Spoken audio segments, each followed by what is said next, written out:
Hi guys, on April 2019, I started to inform the public about the existence of slavery to common addictions everywhere in the country and around the world.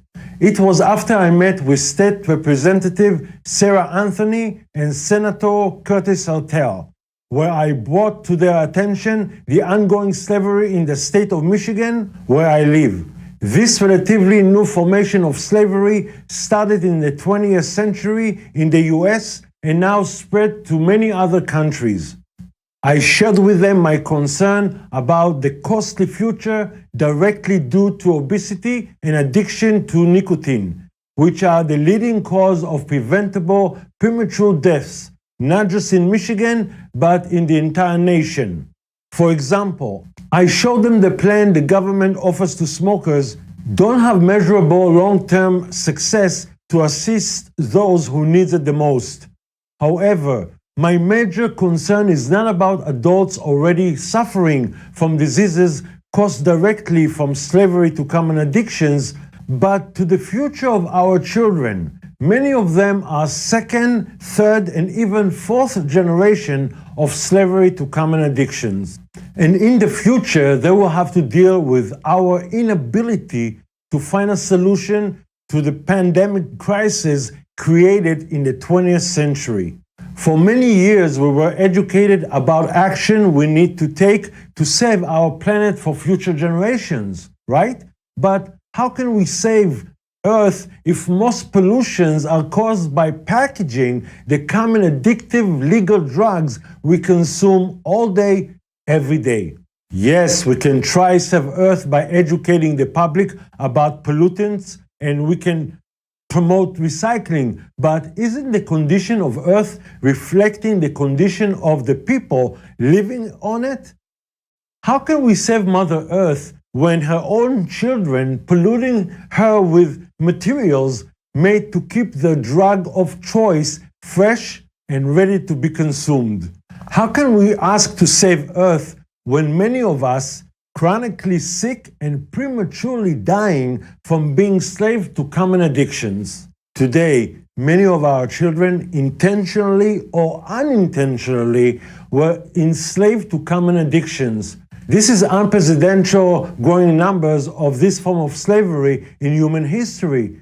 And no one is informing the public about the alarming outcome of it in 20 or 30 years from now, when today's children become adults. Is it possible to eradicate the slavery of common addictions? Yes, we can. However, the solution to this crisis is not going to come from our government, but from us, the people. Because throughout history, colonies and countries were heavily relied on working hands to boost its economy. And for some hard jobs, the need for slaves was inevitable. Today, in modern democratic countries, it is illegal to enslave humans to do something against their own free will. But because the public is unaware about the profound power of those legal drugs to activate the reward system in the brain, thus making it easy to those drugs to bypass the five senses of the human conscience, control his free will, and get him unknowingly addicted to it. And the results of it? Simply put, slavery to common addictions, where the person doesn't even know it's happening to him before it's too late. And then it is almost impossible to regain freedom. In an open meeting with the public, I asked Senator Artel two questions. The first question was if obesity is #1 cause of preventable premature death, and we know which food product directly causes it, how come no one sued those corporations just like we sued the tobacco corporations? The senator did not reply to that.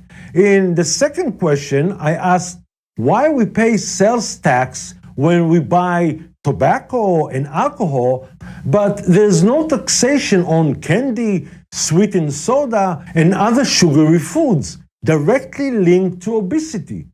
The senator did not reply to that question either. However, one woman sitting next to me simply said, "I don't mind to pay tax on soft soda." Though taxing and restricting advertising on foods directly linked to obesity may help to stop the increasing obesity rate and maybe even lower it, just like what happened with the tobacco consumption in the past 50 years.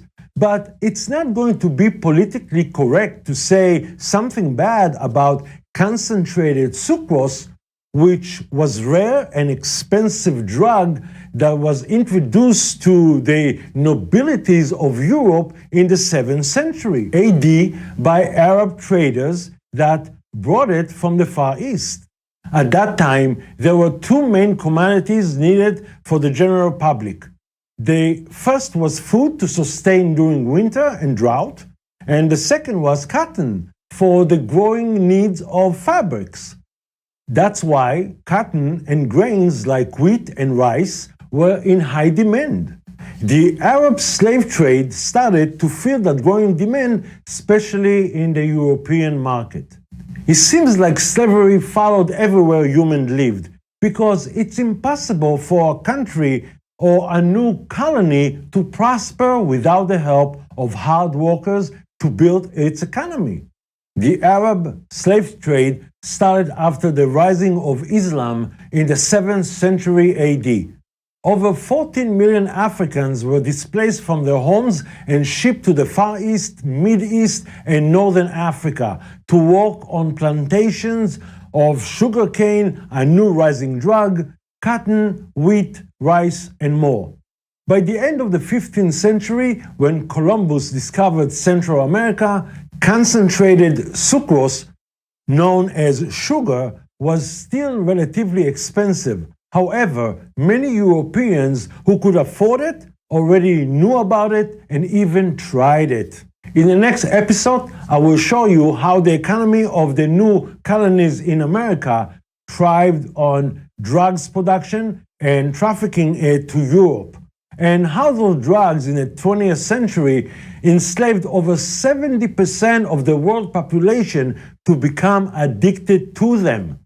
If you are also concerned about the upcoming results of obesity pandemic that is dominating our society, and if you are concerned about the growing number of children addicted to nicotine vaping, please subscribe to the channel and don't forget to ring the bell if you want to see my updates. I see you soon. Bye.